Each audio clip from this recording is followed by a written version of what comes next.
ધોરણ 8 ગુજરાતી પાઠ 5 ખોટો જવાબ. સ્વાધ્યાય જોઈશું. ક્વેશ્ચન 1 વાતચીત. પેલું છે, તમે પરીક્ષા પહેલાં કેવી રીતે તૈયારી કરો છો? તો હું પરીક્ષા પહેલાં પાઠ્યપુસ્તક બરાબર વાંચું છું. પરીક્ષામાં આવનાર એકમોને બરાબર વાંચીને સમજી લઉં છું.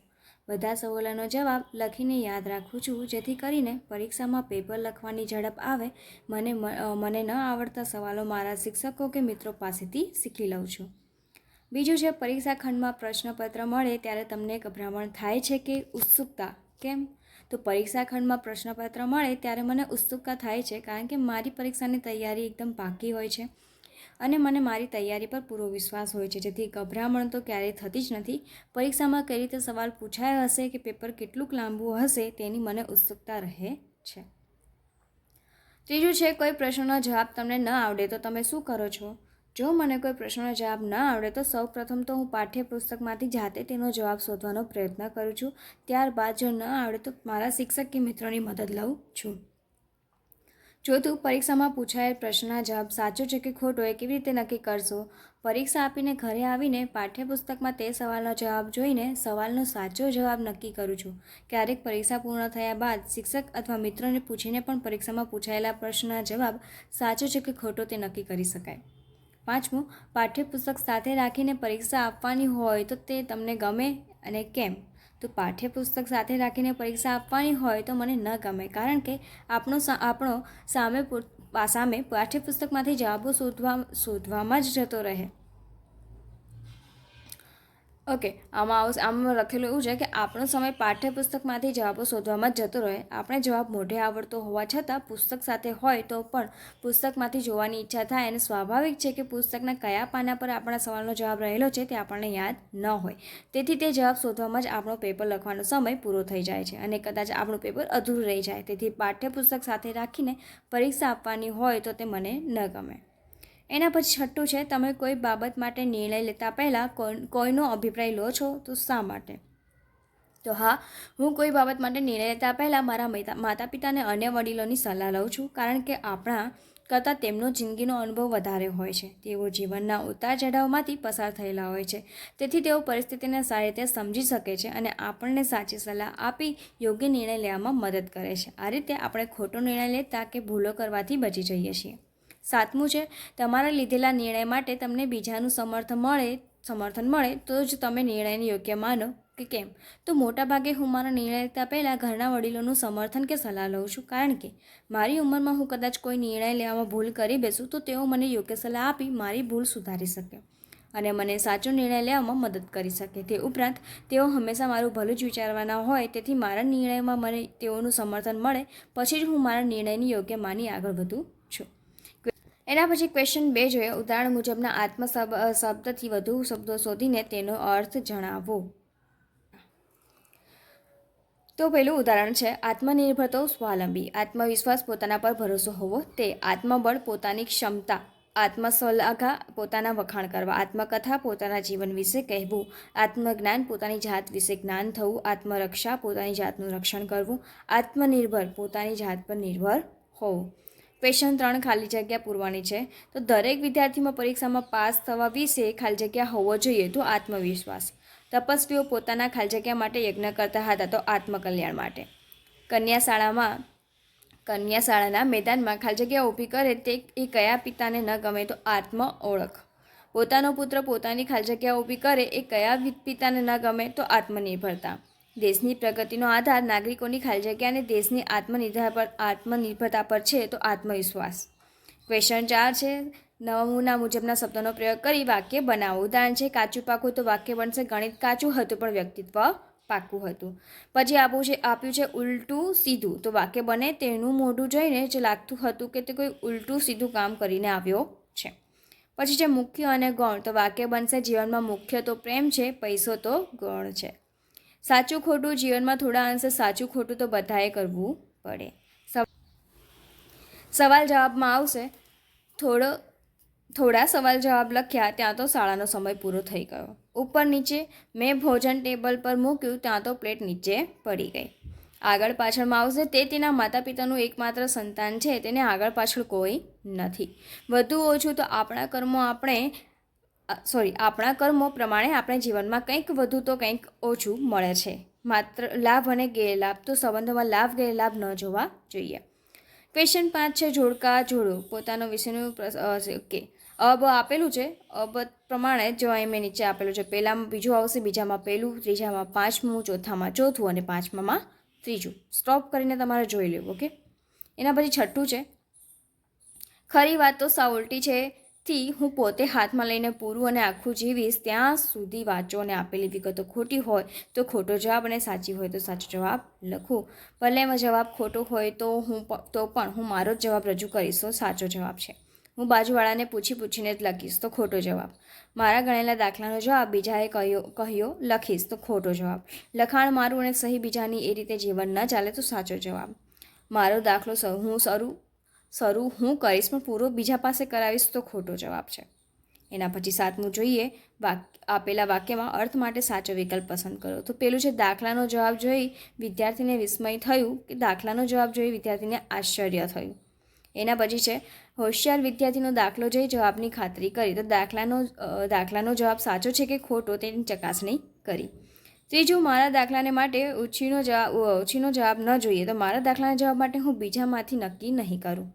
ક્વેશ્ચન 8 આપેલી વિગતોને આધારે પ્રશ્નોની રચના કરો. તો લાહોરનો એક વિદ્યાર્થી ઓકે આ તમારી બેઠું ચોપડીમાં આપેલું જ છે. એ આખો પ્રશ્ન છે અને આના ઉપરથી તમારે પ્રશ્ન બનાવવાના છે. આજે તમને ફકરો ચોપડીમાં આપેલો છે એના ઉપરથી પ્રશ્ન બનાવવાના છે અને પ્રશ્ન આ પ્રમાણે થશે. લાહોરનો વિદ્યાર્થી કઈ સાલમાં કોલેજની પરીક્ષામાં બેઠો? બીજો બનશે તે વિદ્યાર્થીએ કઈ રીતે પરીક્ષકને સડક જ બનાવી દીધા. ઓકે, એના પછી છે કયા વિષયની પરીક્ષા હતી. એના પછી પ્રશ્ન બનશે પ્રશ્નપત્ર પર શું લખ્યું હતું. એના પછી પ્રશ્નપત્રમાં 13માંથી કેટલા પ્રશ્નોના જવાબ આપવાના હતા. વિદ્યાર્થીએ પોતાના પ્રશ્નપત્ર ઉપર શું લખી દીધું. વિદ્યાર્થીએ કેટલા પ્રશ્નોના જવાબ લખ્યા. વિદ્યાર્થીને કેટલા ટકા ગુણ મળ્યા હતા. તે વિદ્યાર્થીઓના પ્રાંતમાં કેટલામો નંબર આવ્યો હતો. તે વિદ્યાર્થીનું નામ શું હતું. તીર્થરામ મોટા થઈને શું બન્યા. આખા દેશમાં રામતીર્થ કેવી નામના કમાયા. આવી જ રીતે આ બધા પ્રશ્નો બનશે. એના પછી આગળ જોઈએ ક્વેશ્ચન 9 તમે આપેલી વિવિધ પરીક્ષાઓ વિશેના તમારા અનુભવો લખો અને વર્ગ સમક્ષ રજૂ કરો. તો મારા અનુભવ પ્રમાણે નમસ્કાર આચાર્યશ્રી, ગુરુજનો અને મારા વહાલા મિત્રો, આજે હું તમારી સમક્ષ મારા જીવનના એવા અનુભવો રજૂ કરવા માગું છું જેણે મને ઘણું બધું શીખ્યું છે. આ અનુભવો છે મેં આપેલી કેટલીક સ્પર્ધાત્મક પરીક્ષાઓના. પુસ્તકોના પાનાઓમાંથી બહાર નીકળીને સમયની સાથે તાલમેલ મિલાવીને મને હજારો વિદ્યાર્થીઓની ભેટમાં પોતાની જાતને સાબિત કરવા આ એક અનોખો પડકાર છે. CET, PSC અને NMMS જેવી પરીક્ષાઓ આપી છે અને આ દરેક પરીક્ષાએ મારામાં એક નવો દૃષ્ટિકોણ અને આત્મવિશ્વાસ કેળવ્યો છે. પહેલી છે પ્રાથમિક શિષ્યવૃત્તિ પરીક્ષા. તો મારો સ્પર્ધાત્મક પરીક્ષાઓ સાથેનો પ્રથમ પરિચય PSC એટલે કે પ્રાથમિક શિષ્યવૃત્તિ પરીક્ષાથી થયો. તે સમયે હું પ્રાથમિક શાળામાં હતો. આ પરીક્ષાનો મુખ્ય હેતુ તેજસ્વી વિદ્યાર્થીઓને શોધીને તેમને પ્રોત્સાહન આપવાનો હતો. તૈયારીનો અનુભવ. આ પરીક્ષાની તૈયારી ખૂબ જ રોમાંચક હતી. ગણિતના કોયડાઓ, ગુજરાતી વ્યાકરણના નિયમો અને સામાન્ય જ્ઞાનના પ્રશ્નો માટે મેં વર્તમાનપત્રો અને કેટલાક વિશેષ પુસ્તકો વાંચવાનું શરૂ કર્યું. આ તૈયારીએ મને માત્ર પાઠ્યપુસ્તકો પૂરતું સીમિત ન રહેતા મારી આસપાસની દુનિયા વિશે વધુ જાગૃત બનાવ્યો. પરીક્ષાનો દિવસ. પરીક્ષા કેન્દ્ર પર મારા જેવા જ ઘણા નાના વિદ્યાર્થીઓ જોઈને થોડો ગભરાટ અને ઉત્સાહ બંને થયા. પ્રશ્નપત્ર હાથમાં આવ્યું ત્યારે તાર્કિક પ્રશ્નો અને આકૃતિઓએ મને વિચારવા પર મજબૂર કર્યો. આ પરીક્ષાએ મને શીખ્યું કે કેવી રીતે ઓછા સમયમાં ઝડપી અને સચોટ રીતે વિચારવું. શીખ મળે છે કે PSC પરીક્ષાના અનુભવે મારામાં નાનપણથી જ સ્પર્ધાત્મક ભાવના જગાડી અને એ વિશ્વાસ અપનાવ્યો કે મહેનત કરવાથી સફળતા જરૂર મળે છે. બીજું છે NMMS નેશનલ મીન્સ કમ મેરિટ સ્કોલરશિપ. તો 8મા ધોરણમાં આવતા જ NMMS પરીક્ષાનો પડકાર સામે આવ્યો. આ રાષ્ટ્રીય કક્ષાની પરીક્ષા છે જેનો હેતુ આર્થિક રીતે નબળા પરંતુ તેજસ્વી વિદ્યાર્થીઓને માધ્યમિક શિક્ષણ પૂરું કરવા માટે શિષ્યવૃત્તિ આપવાનો છે. તૈયારીનો અનુભવ. આ પરીક્ષાની તૈયારી વધુ ગહન અને વ્યવસ્થિત હતી. તેમાં 2 વિભાગ હતા. માનસિક યોગ્યતા કસોટી MAT આ મારો પ્રિય વિભાગ હતો. તેમાં તર્ક, સંબંધ, વર્ગીકરણ અને પેટર્ન જેવા પ્રશ્નો હતા. આ પ્રશ્નો ઉકેલવાથી મારી વિચારવાની અને વિશ્લેષણ કરવાની શક્તિ ખૂબ જ વિકસી. બીજું છે શૈક્ષણિક યોગ્યતા કસોટી SAT. આ વિભાગમાં વિજ્ઞાન, સામાજિક વિજ્ઞાન અને ગણિતના અભ્યાસક્રમ આધારિત પ્રશ્નો હતા. આ માટે મારે ધોરણ 7 અને 8ના પાઠ્યપુસ્તકોનો ખૂબ જ ઊંડાણપૂર્વક અભ્યાસ કરવો પડ્યો. પરીક્ષાનો દિવસ NMMSનો અનુભવ PSC કરતાં વધુ ગંભીર હતો. OMR સીટ પર જવાબો ભરવાની ચોકસાઈ અને સમયસર પેપર પૂરું કરવાનું દબાણ સ્પષ્ટપણે અનુભવાયું. શીખ મળે છે આ પરીક્ષાએ મને વિષયોને માત્ર ગોખવાને બદલે તેને મૂળભૂત રીતે સમજવાનું મહત્ત્વ શીખ્યું, તેમજ લાંબા સમય સુધી એકાગ્રતા કેળવીને અભ્યાસ કેવી રીતે કરવો તે પણ હું આ પરીક્ષા દ્વારા જ શીખ્યો. ત્રીજું છે CET કોમન એન્ટ્રન્સ ટેસ્ટ. ધોરણ 10 પછી વિજ્ઞાન પ્રવાહ કે ડિપ્લોમા જેવા અભ્યાસક્રમોમાં પ્રવેશ મેળવવા માટે CET એટલે કે કોમન એન્ટ્રન્સ ટેસ્ટનો સામનો કરવો પડ્યો. આ મારી કારકિર્દી માટે એક મહત્ત્વપૂર્ણ પગથિયું હતું. તૈયારીનો અનુભવ. CETની તૈયારી માટે મેં એક ચોક્કસ સમયપત્રક બનાવ્યું. ગણિત અને વિજ્ઞાનના અઘરા દાખલાઓને સિદ્ધાંતોને સમજવા માટે શાળાના શિક્ષકો અને મિત્રોની ઘણી મદદ લીધી. જૂના પ્રશ્નપત્ર ઉકેલવાથી પરીક્ષાની પેટર્ન અને સમય વ્યવસ્થાપનનો ખ્યાલ આવ્યો. આ સમયગાળા દરમિયાન મેં શિસ્ત અને સ્વ અધ્યયનનું સાચું મૂલ્ય સમજ્યું. પરીક્ષાનો દિવસ. તો પરીક્ષા હોલમાં સેંકડો વિદ્યાર્થીઓ વચ્ચે બેસીને ભવિષ્યના સપનાઓ અને સારા મેરિટના દબાણ સાથે પેપર લખવાનો અનુભવ ખરેખર યાદગાર છે. દરેક પ્રશ્ન માટે મર્યાદિત સેકન્ડોમાં નિર્ણય લેવાનો હતો, જે એક મોટી કસોટી હતી. શીખ છે CET પરીક્ષાને મને દબાણ હેઠળ શ્રેષ્ઠ પ્રદર્શન કરતા શીખવ્યું. તેણે મને શીખવ્યું કે કારકિર્દીના મહત્વ નિર્ણયો માટે કેવી રીતે પૂર્વ તૈયારીને સખત પરિશ્રમ કરવો પડે છે.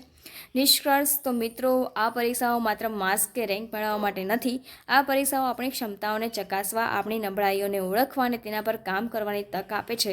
દરેક પરીક્ષાનો અનુભવ આપણને વધુ પરિપક્વ, શિસ્તબદ્ધ અને આત્મવિશ્વાસુ બનાવે છે. પરિણામ ભલે ગમે તે આવે, પરંતુ તૈયારી દરમિયાન કરેલો સંઘર્ષ અને તેમાંથી મેળવેલી શીખ જીવનભર આપણી સાથે રહે છે. આથી ભવિષ્યમાં આવનારી કોઈ પણ પરીક્ષાથી ડરવાને બદલે તેને એક પડકાર તરીકે સ્વીકારીને પૂરા દિલથી મહેનત કરજો. સફળતા ચોક્કસ તમારા કદમ ચૂમશે. આભાર.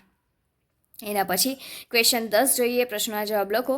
તો પેલું, પોતાનો જવાબ સાચો છે કે ખોટું એ જાણવા માટે છોકરાએ શું કર્યું? તો સૌ પ્રથમ તો છોકરાએ દાખલો ગણ્યો અને તેનો જવાબ મેળવ્યો.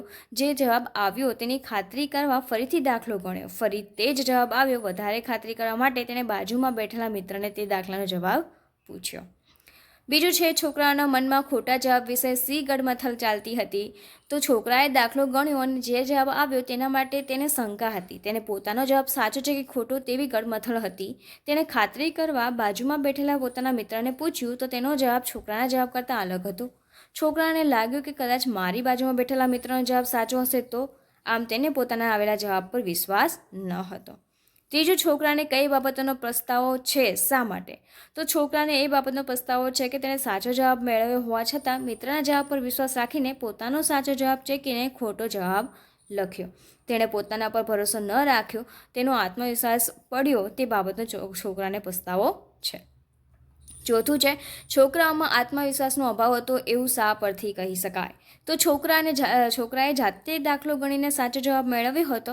જવાબની ખાતરી કરવા તેણે ફરી એ દાખલો ગણ્યો અને ફરી તે જ જવાબ આવ્યો હોવા છતાં તેણે પોતાના મિત્રને દાખલાનો જવાબ પૂછ્યો. મિત્રને તે દાખલાનો જવાબ અલગ આવતો હતો. તે છોકરાએ પોતાના મિત્રના જવાબ પર ભરોસો કરીને પોતાનો સાચો જવાબ ચેકીને મિત્રનો ખોટો જવાબ લખ્યો. તેને પોતાની ગણતરી પર ભરોસો ન હતો. આમ આ પરથી કહી શકાય કે છોકરામાં આત્મવિશ્વાસનો અભાવ હતો. પાંચમું જોઈએ, ગણિત પાકું હતું પણ વ્યક્તિત્વ કાચું હતું. એકમને આધારે આ વિધાન સમજાવો. ગણિત પાકું હતું પણ વ્યક્તિત્વ કાચું હતું. આ વિધાનનો અર્થ થાય છે કે છોકરો ગણિતમાં હોશિયાર હતો, પરંતુ તેનામાં આત્મવિશ્વાસનો અભાવ હતો. તે પોતાના નિર્ણયમાં દ્રઢ ન હતો. તેણે બીજાનું જોઈને પોતાનો જવાબ બદલી નાખ્યો. આ રીતે તેનું વ્યક્તિત્વ નબળું હતું. છઠ્ઠું જોઈએ, તો લેખક પોતાના જીવન માટે કઈ કઈ બાબતોને પાકી કરવા વિશે નિર્ધાર કરે છે? તો લેખક પોતાના જીવન માટે આત્મવિશ્વાસનું ઘડતર, મૌલિકતા, મક્કમતા જેવી બાબતો પાકી કરવા વિશે નિર્ધાર કરે છે. તે ઉપરાંત લેખક કહે છે કે આપણે પોતાના પર વિશ્વાસ રાખવો જોઈએ અને બીજા પર આધાર રાખ્યા વગર આપણી શરતો પર આપણું જીવન જીવવું જોઈએ.